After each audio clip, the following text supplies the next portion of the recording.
निकाय चुनाव दिनों दिन गर्माता जा रहा है। कोई भी दल अपने आप को कमज़ोर नहीं मान रहा। इस समय शिकोहाबाद नगर पालिका अध्यक्ष पद के लिए 8 प्रत्याशी चुनावी मैदान में हैं।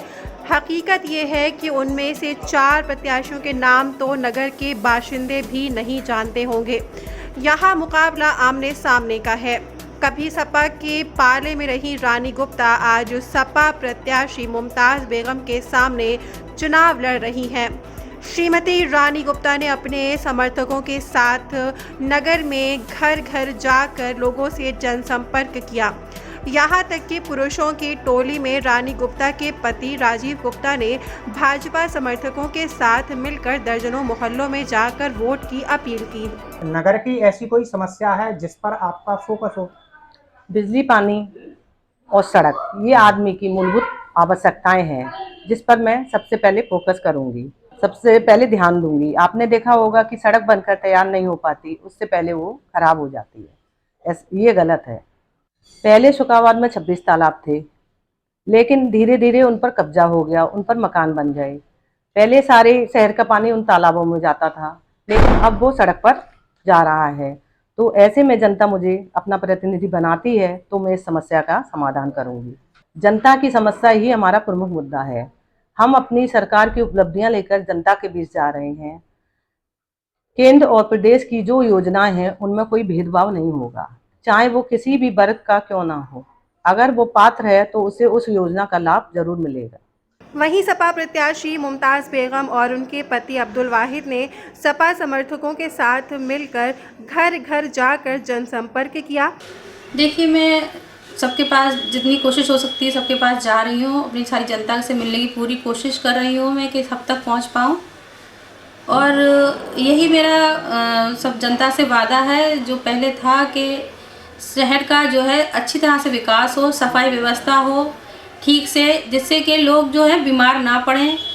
और गंदगी तो वैसे भी अच्छी नहीं लगती है, इसलिए जितनी भी सफाई व्यवस्था का ध्यान रखा जाए। सबसे मेन तो मेरा यही रहता है कि साफ़ सुथरा शहर हो जो देखने में भी बहुत सुंदर सा लगे। हमारा शहर तो वैसे भी बहुत सुंदर है और सुंदर लगे।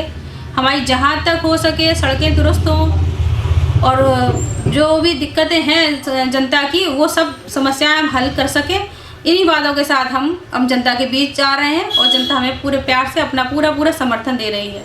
अच्छा, लोगों का आरोप ये है कि सड़क बनकर तैयार नहीं हो पाती, उससे पहले खुदाई शुरू हो जाती है।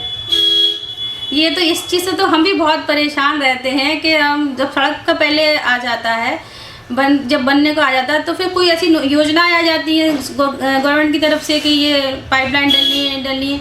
हम भी ये सोचते हैं कि पहले से ही हो जाए, उसके बाद सड़क बने तो सब चीज़ अच्छी रहे। क्योंकि जब पाइपलाइन वगैरह डलती है ना, तो जब नई सड़कें जो बनी होती हैं वो फिर से टूट जाती हैं, उनकी मरम्मत और रिपेयरिंग दोबारा से वैसी बेहतर नहीं हो पाती। इस चीज़ से हम लोगों को भी बड़ी तकलीफ होती है।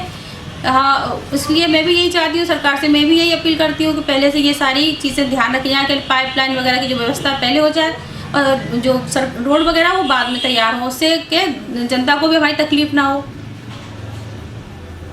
अच्छा, कुछ लोगों का आरोप ये है, जहाँ तक कांग्रेस प्रत्याशी का आरोप ये था कि जहाँ नाले की ज़रूरत नहीं थी वहाँ करोड़ों रुपए का नाला बना दिया। अब ऐसे तो खैर नहीं हो सकता कि जब ज़रूरत नहीं हो वह हम क्यों बनाएंगे। और ये काम सिर्फ मेरे अकेले का तो नहीं था, पूरा बोर्ड बैठता है, सबकी सहमति से प्रस्ताव पास होते हैं, पूरे उससे डीएम लेवल से पास होकर वो आते हैं, उसके बाद हम ये डिसीज़न ले पाते हैं। सिर्फ मैं अकेले तो नहीं डिसीज़न ले सकती कहाँ सही है कहाँ गलत है। ये वो कह सकते हैं, वो उनकी मर्जी, वो कैसे कह सकते हैं।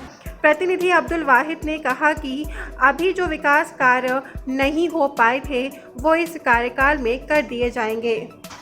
मैंने पिछले 5 साल जो बराबर मेरी पत्नी मुमताज़ बेगम यहाँ चेयरमैन रही, तो बहुत सारे काम अधूरे रह गए। सबसे बड़ी समस्या ये रही, शुरू के 2 साल काम अच्छा खासा चला, फिर कोविड आ जाने की वजह से मेरे यहाँ पैसा भी कम आया और ग्रांट भी आधी रह गई। और दूसरी समस्या मेरे यहाँ ये रही कि मेरे यहाँ पूर्व चेयरमैन के टाइम से गलत टैक्स वसूली के कारण माननीय हाई कोर्ट ने हाउस टैक्स और वाटर टैक्स पर रोक लगा दी थी, तो नगर पालिका की आमदनी भी नहीं थी। इसलिए मेरे पास पैसा नहीं था और ग्रांट भी कम हो गई थी, तो बहुत सारे काम अधूरे रह गए, क्योंकि मेरे पास तो मजदूरों की सैलरी देने के लिए पैसे नहीं बचे। और कोविड आ गया था, सरकार ने सभी जगह की ग्रांट कम कर दी, सरकार भी परेशान थी। अब चूँकि सब कुछ माहौल अच्छा होता जा रहा है बराबर, अब ग्रांट भी मुझे उम्मीद है अच्छी हो जाएगी और काम जो अधूरे रह गए थे पूरे करे जाएंगे। जैसे सबसे पहले मेरा एक काम ये है कि यहाँ पे जल निकासी समस्या ज़्यादा है। एक मैंने नाला अभी बनाया था जो यादव जी की यहाँ पे खेत हैं उसमें से होके जा रहा था, उनसे रोजाना झगड़ा होता था इसी बात को लेके कि मेरा नाला यहाँ से ख़त्म करो। वहाँ मेरे नाले की ज़मीन की हिस्सा छूटा हुआ था ग्राम सभा की ज़मीन में, उसमें मैंने नाला बनाया। जबकि पूर्व प्रत्याशी ये कहते हैं कि वो अभी प्रेजेंट में जो एक प्रत्याशी लड़ रहे हैं वो ये कहते हैं नाला गलत बना दिया। अगर बारिश हो या अभी सेम टाइम में भी कोई जाके देख ले वो नाले की ज़रूरत थी या नहीं थी, जबकि वो इतना गलत बात कर रहे हैं। उनके टाइम में जो नाला बना था गांधी आश्रम के सामने मैनपुरी रोड पे, वो अगर एक बूंद भी पानी आगे पीछे जाता हो वो बताएं। गलत नाला उन्होंने बनाया, नाम मेरे ऊपर रख दिया।